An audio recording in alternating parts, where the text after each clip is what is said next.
Hey guys, it's Hannah here, and today I am back with the $1,000 Sephora ideal wish list video. I saw Hailey from well, she's not Just By The Makeup anymore, she's Hailey-O now. I've watched multiple people do this, but when I saw Hailey do it, she said she was going to do an Australian Sephora and a Mecca one. So I'm going to do that. So after this I will be doing a $1,000 Mecca wish list. But basically I did go a little bit over $1,000 purely because the price conversion between US dollars and Australian dollars is insanity. Because our dollar is not competing well against the US dollar. So things cost a lot more here. So even though I'm doing two videos that are both slightly over $1,000 each, if I was to purchase these items in America, it would probably only be just over $1,000 because we're at about 55 cents to the dollar or something ridiculous. So that is why these prices are going to be a bit ridiculous if you're in the States, and that's why we're going over $1,000 because markup is, well, it's not markup. The Australian dollar is just not competing with the US dollar. So let's get started. I'm going to try and insert photos, but I do have them on my phone to show you slightly in case I forget. First things first is the Fenty Beauty Sun Stalker Instant Warmth Bronzer in Indus Sun. Everyone talked about these Fenty bronzers when they came out, and I don't have a lot of not all of these things are things I will actually purchase. This is your ideal wish list of if you could go and spend this much money, what you would get. Some of these are things that are actually on my wish list to purchase at some point in time. Some of them have been on my radar for a while. Some of them are old school favorites that I've never purchased but I've always wanted to. And some of them are repurchases. So that's that. But this is one I actually have had my eye on wanting to buy. The Indus Sun Bronzer. I don't have too many bronzers in my collection, and everyone really raved about this. This is $46 in Australia, so it's not too bad. I think it was about 30 something in the US. But the Indus Sun colour is the lighter colour, and I am quite fair. I need quite a light bronzer because I am quite fair, and I don't have a whole lot of bronzers in my collection because I maintain some pretty good things. So this is one I may end up purchasing. I don't know. Possibly when I go through another bronzer or so. Alright, next thing. The Jojo Armani Luminous Silk Foundation. This is $100 for a bottle of this foundation. So it's a lot. But it is such a cult classic product that I really want to try it. It really sucks because in the States you can get half sizes of this, which is probably something I would prefer because I don't know how it would go on my skin, and trying to get to a Jojo Armani counter for me is quite difficult. So I don't know. Again, it's something that intrigues me. It's something that everyone raves about, and I've really wanted to try. But I do have slightly oilier skin. Like, I do have oilier skin in the summer, so it's not something I would wear in summer. It's something I'd wear in winter, which is right now. So I may wait till this time next year and maybe try it out then. Alright. Fresh Sugar Peach Hydrating Lip Balm in the pot.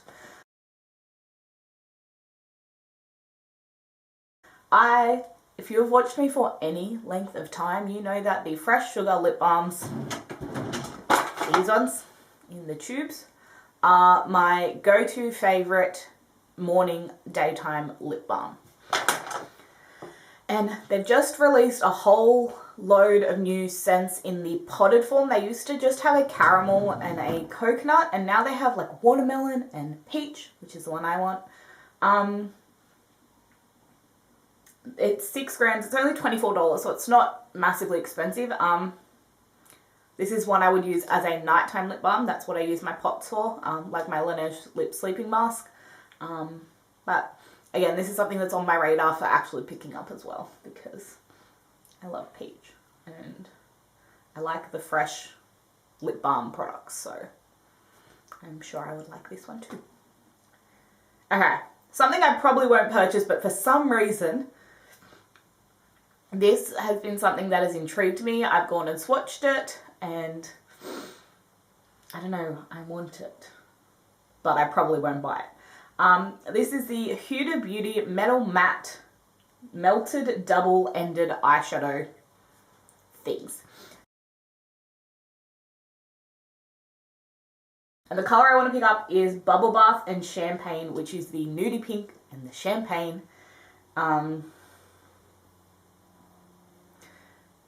It's just, so it's a matte liquid eyeshadow and a glittery liquid eyeshadow. And I swatched them and they looked really nice, but I don't think I'll actually pick them up, but it's something that intrigues me. And something I would probably actually pick up, the Ultraviolet Sheen Screen Hydrating Lip Balm in Nude.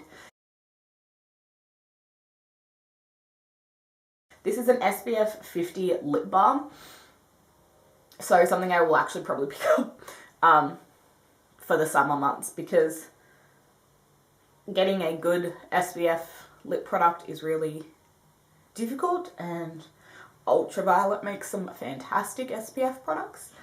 I use the Clean Screen, which is the matte one. Mum uses both the Supreme Queen and the Supreme Queen and the Screen Queen. I don't know. She uses the other two. I use the matte one. We're ultraviolet SPF people in this household, so I kind of really want to try the lip balm as well, and that's $25. So again, something I will probably actually pick up. Again, something that's been on my wish list for a really long time, but I've never actually picked up, is a Dior lipstick. Specifically the Addict Shine range, the shiny lipsticks in the pretty Dior packaging. It's got like the Christian Dior. This is the Addict Stellar Shine in Mirage. It is a nudie pink colour, because if I'm spending this much money on a lipstick, I want it to be a colour that I will wear all the time.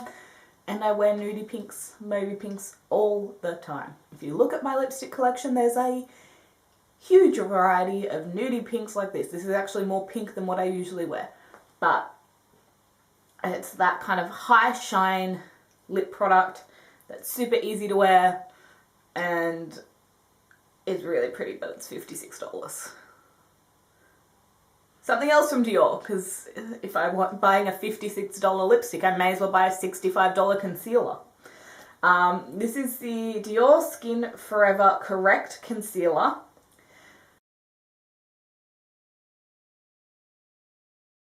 And this is something I would have to look at in store, because Dior products do not go light enough for me naturally. I would really like to try the Dior Skin Forever foundation, but their lightest shade is too dark for me. So I want to have a look at this shade 0 in the concealer and see if it would work for me, but I'm not sure if it actually would. But it's on my wish list in case it does. Or my dream list, because it's $65 for a concealer. Yeah. Something else that something that has been on my wish list and I want to try. And you can actually get this half price at the moment and free shipping to Australia, so I really should do it. It is the Pat McGrath Mini Fetish Lip Balm Trio. So it comes with the clear lip balm, the nudie pink lip balm, and then a deeper tinted lip balm. And they're the minis, so they're like super cute. And I'd actually use them if they're mini size. And Pat McGrath lipstick packaging is beautiful. As I said, they're currently half price on her website, and it's free shipping to Australia on all orders, so I'm really tempted to pick them up, because otherwise they're $44 for the trio. But for $22, like, that's pretty good to get 3 Pat McGrath lip balms, because I need more lip balms in my life. But that is there. Okay. Natasha Denona. Did we think that this would be a dream wish list without Natasha Denona and Pat McGrath, which are the 2 back-to-backs that I have right now? Natasha Denona Star Palette.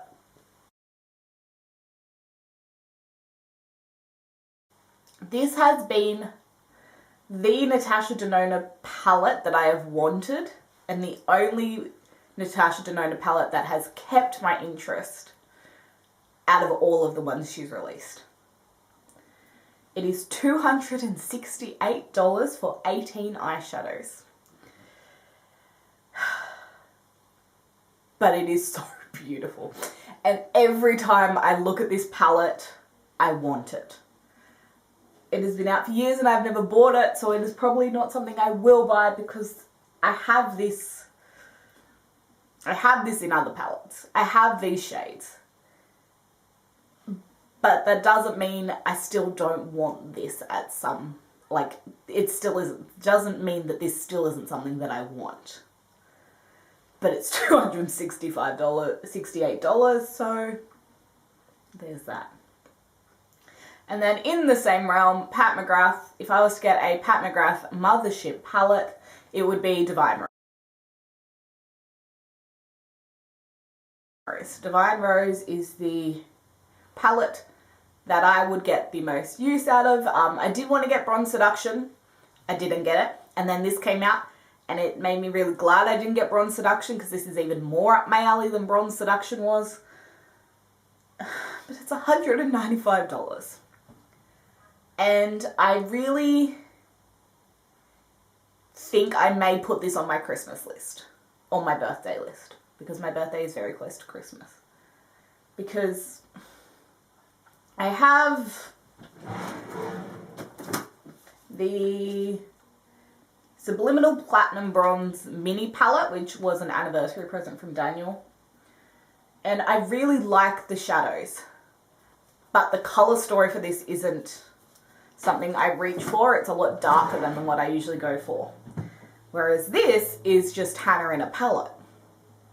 And I want it really badly. But it's $195. Some things that'll probably actually pick up at some point in time. 2 of the Viseart Edit palettes. So the Paris Edit,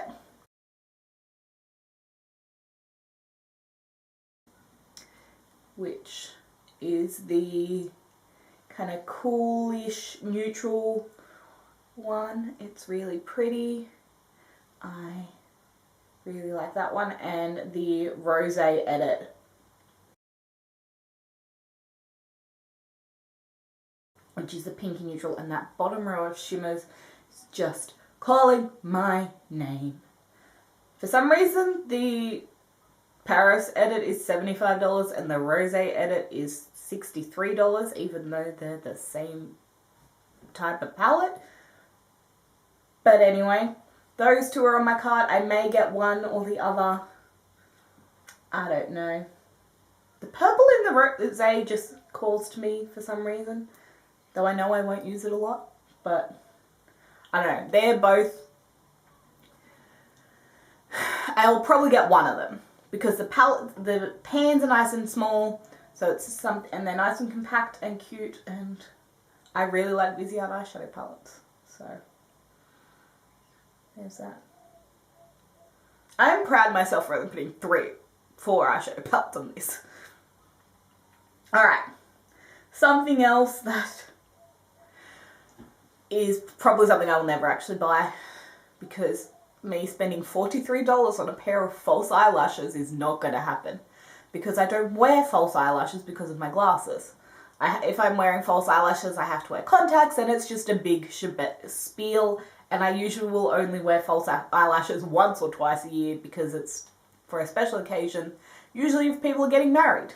So But these are the Valois Lashes Effortless Natural Lash in Mini Me. So these are the ones that are meant to be more natural. They're the easy to apply, no trim lashes. And this is a really pretty, wispy, beautiful looking pair. But again, $43 for a pair of eyelashes for someone who doesn't wear false lashes. Probably not gonna happen, but it's there. Okay, this is my one repurchase because this is my favorite lip liner of all time. This is the Marc Jacobs. If you know me, again, if you've watched any of my videos, you know that the Marc Jacobs pencil products are, if I say you can only buy one thing from Marc Jacobs, it is their pencil products. I love them. They're fantastic. I also love their bronzer. It's also fantastic. But the Pout Liner in Primrose. It is the perfect colour. It goes with every nudie pink colour that I want to wear all the time. It lasts perfectly. It is the lips liner that just, it is my favourite. I love it. It has been out of stock for I don't know how long, and it makes me so sad. But I also have a million nudie, well, not many. I don't have many nudie pink lip liners anymore because it took me a year and a half to finish Dervish. And now I have one from Hyouta, but that's more pink than nudie pink. But when I get through that, I will be purchasing Primrose again because I love Marc Jacobs pencil formulas. And then the last product, this is very much the, I would be splurging if I purchased this. This is the Tata Harper Hyaluronic Gel Moisturizer. It is 50 mils and $190. When Sephora did their muck-up sale where only some products were meant to be 50% off, but you were able to get the whole cart 50% off, I purchased the Tata Harper Clearing Spot Treatment. And that stuff is fantastic. And ever since then, I've wanted to try more of her products, but they're really expensive because it's $190 for a moisturizer. But this just sounds so much up my alley. And it has it's got 4 stars and only 11 reviews, but it just sounds exactly like what I want. Hyaluronic acid, gel-based, it just sounds beautiful. And the bottle is really pretty as well. So, how many products is that? 1, 2, 3, 4, 5, 6, 7, 8, 9, 10, 11, 12, 13, 14, 15 products and $1,275. We include tax here, so that's also why we can go a little bit over because tax is not going on top of that. But yes, that is, if I was to purchase things from Sephora in Australia and I had just over $1,000, that is what I would purchase. As I said, some of these things have been in my wish list for a really long time and stuff I keep going back to saying I want, but I've never purchased and probably won't. Some of them are things that I may actually purchase at some point in time and probably will. But I would not go and buy all those in one go, that's for sure. I'm going to film my Mecca version straight after this. My total is a little bit bigger at Mecca, but not by much, which I think is a good thing. I kept a little bit of self-control. But when you look, there's definitely some things that I didn't control, which is why it's so much higher. So that is it. I hope you guys enjoyed. If you guys do this video, please let me know in the comments down below, or just list some of the products. If money was not an issue, what you would splurge on, I'd love to know. Give this video a thumbs up if you liked it. Click subscribe to stay tuned for more videos, and I'll see you in my next one. Bye guys.